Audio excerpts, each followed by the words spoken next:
Marvel just dropped a teaser for Avengers Doomsday, and nobody was supposed to see it yet. The footage leaked online days before it was meant to hit theaters, and what people found inside changed everything we thought we knew about Marvel's marketing plan.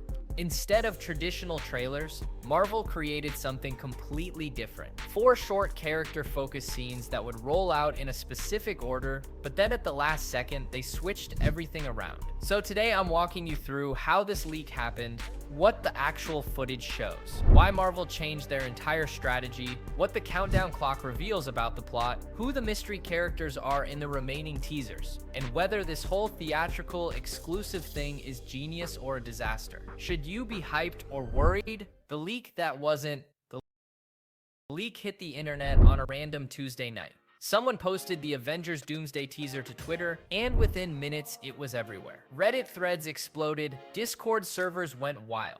YouTube channels started covering it, even though posting the actual footage could get them nuked by Disney's legal team. But here's the weird part. This wasn't supposed to happen yet. Marvel's plan was to debut these teasers exclusively in theaters, starting with specific movie releases. They had the whole thing mapped out, 4 different teasers attached to 4 different films over the next few months. Each one encrypted and locked down tighter than the nuclear codes. Theater projectionists wouldn't even have access to the files until the exact day they were supposed to run. So how did it get out? Some people think it was an inside job. Maybe someone at Marvel leaked it on purpose to build hype. Others say a theater employee found a way to crack the encryption and record it with their phone. The truth is, nobody knows for sure. What we do know is that before the footage even appeared online, an insider named My Time to Shine Hello started dropping hints. She posted that Marvel had switched up the order of the teasers. The one featuring Doctor Doom was supposed to go first, but now Steve Rogers was taking that spot. She said the 4 teasers weren't really trailers at all. They were short character scenes, 30 seconds to a minute each. No big action sequences or team-ups, just intimate moments focusing on individual heroes. The Steve Rogers scene was originally planned as the 3rd teaser, but Marvel bumped it to first. Thor would be second, Doom would be last, and there was one mystery character still to be revealed. Within hours of her posting this, the actual Steve Rogers footage leaked. It was exactly what she described. 1 minute and 6 seconds of Chris Evans on a bike pulling up to a house holding a baby while wearing civilian clothes with his old Captain America suit visible in the background. Then the title card. Steve Rogers will return in Avengers Doomsday, followed by a countdown clock ticking down to December 2026. The whole thing felt less like a trailer and more like a cryptic message, a puzzle piece, and that's when people started connecting the dots to other leaks from months earlier. The 30 trailer theory. Rewind to last fall when rumors started circulating that Marvel had produced over 30 different trailers for Avengers Doomsday. 30.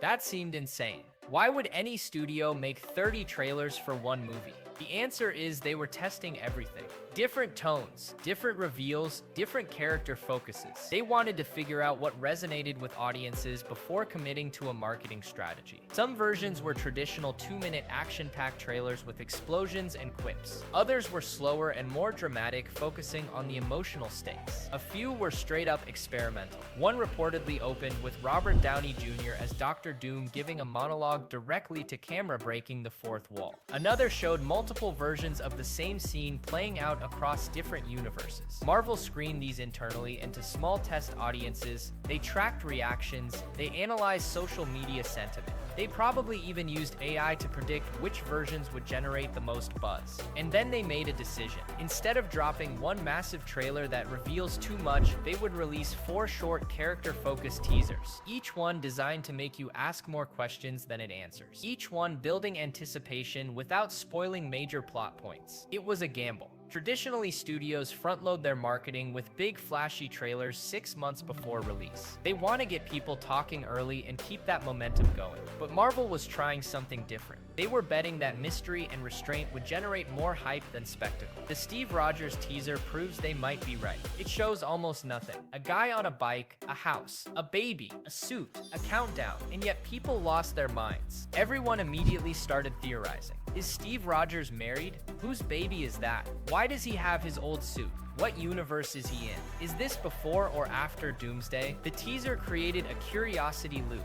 You get a tiny bit of information, but it raises 10 new questions, and that's exactly what Marvel wants. They want you thinking about this movie for the next year. Steve Rogers returns. Let's break down what we actually see in the Steve Rogers footage. It opens with a wide shot of a suburban neighborhood. Clean streets, nice houses, very normal looking. Then we see Chris Evans riding a motorcycle down the street. He's wearing a leather jacket and jeans. No costume, no shield, just a regular guy coming home from somewhere. He pulls into a driveway and puts the kickstand down. Takes off his helmet. His hair is a bit longer than we remember. He looks older, more tired maybe. He walks toward the front door of a modest two-story house. The architecture looks modern, contemporary. Not like something from the 1940s. So we know this isn't a flashback to Steve's original timeline. He opens the door and we cut inside. The camera follows him through the hallway. We catch a glimpse of the living room. There's a couch, a coffee table, family photos on the wall, but we can't see them clearly enough to identify anyone. Then Steve walks into what looks like a nursery. Soft lighting, a crib in the corner, and he's holding a baby, a little boy wrapped in a blue blanket. Steve looks down at the baby with this expression that's hard to read. It's not quite happiness, it's not quite sadness, it's something in between. Like he's grateful but also conflicted. The camera slowly pushes in on his face. Then we see a quick insert shot. His old Captain America uniform hanging on the wall, the one with the star on the chest. The colors are faded like it hasn't been worn in years. Then cut to black. White text appears on screen. Steve Rogers will return in Avengers Doomsday. The Avengers theme starts playing, not the full orchestral version, just a few notes. Enough to make your brain go, oh snap, that's the Avengers music. Then the release date, December 2026. And finally the countdown clock. It's a digital readout, red numbers ticking down, not just to the release date. This looks like an in-universe countdown, like something that exists within the story itself. The clock shows years, months, days, hours, minutes, seconds. It's counting down to something specific, something bad, and then it cuts to the Avengers Doomsday logo. That's it. 1 minute and 6 seconds. No dialogue, no other characters, no action, just vibes and implications. And somehow it's more effective than a 3-minute trailer packed with explosions. The countdown clock plot.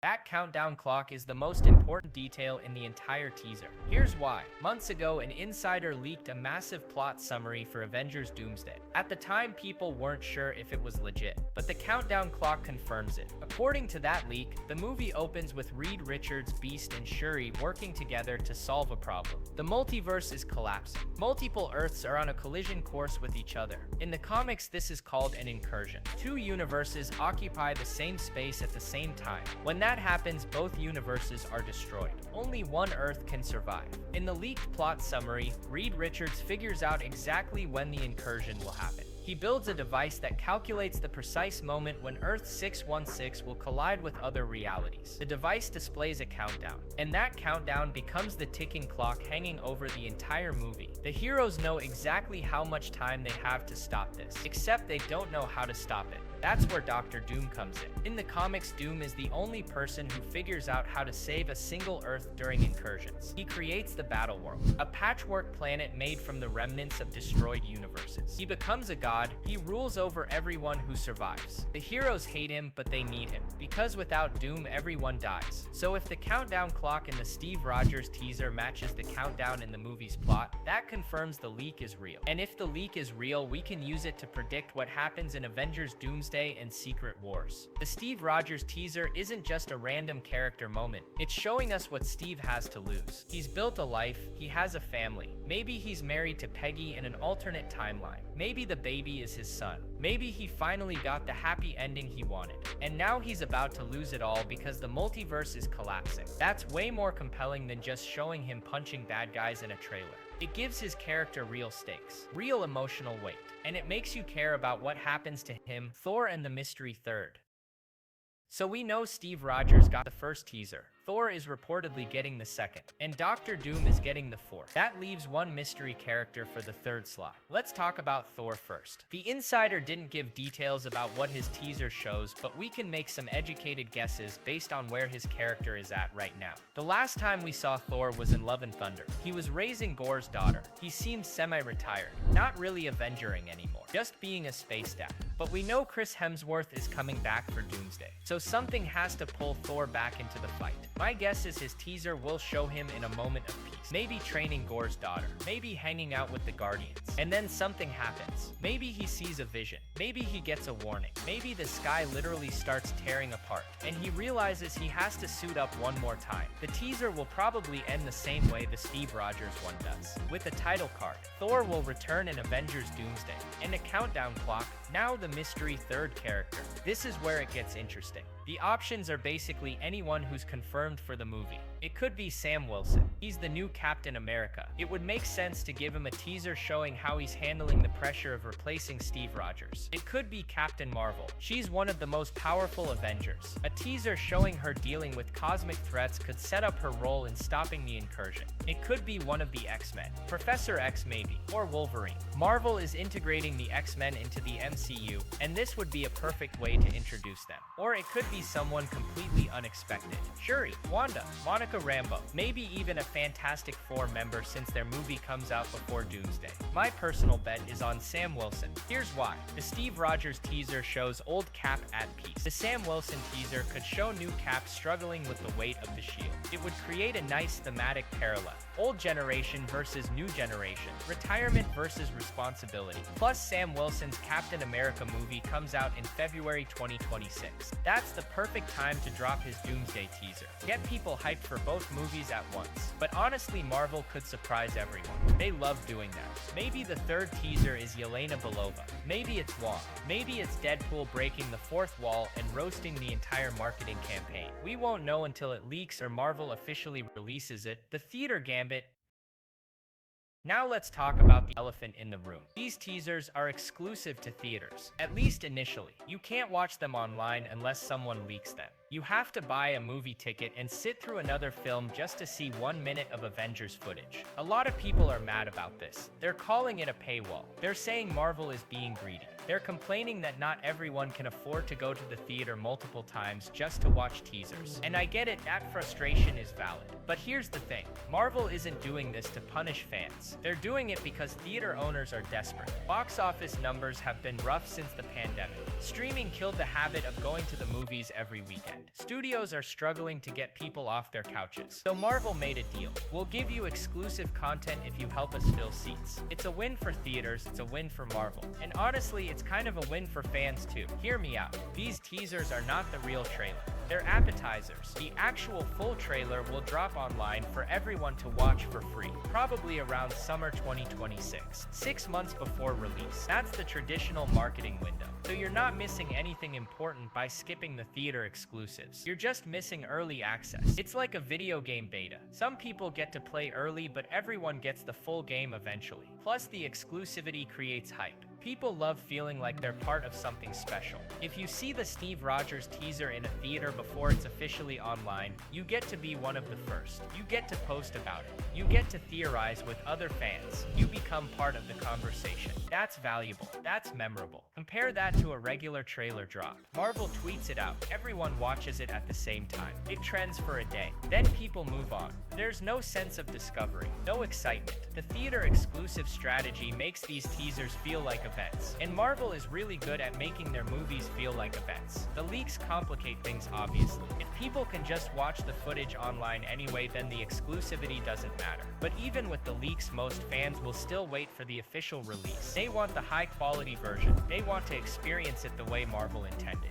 And some fans will absolutely go to the theater just to see it on the big screen. Will this strategy work long-term? We'll find out. If the next 3 teasers leak immediately, then Marvel might abandon the whole plan and just release everything online. But if they can keep the leaks under control, this could become the new normal for blockbuster marketing. Exclusive theatrical teasers followed by a massive online trailer drop closer to release. It builds anticipation in waves instead of dumping everything at once. And in an era where people are tired of trailers spoiling entire movies, this approach feels refreshing. Show less, tease more. Make people actually want to see the movie instead of feeling like they already have. That's the gamble Marvel is taking. And based on how people are reacting to the Steve Rogers teaser, it might just pay off.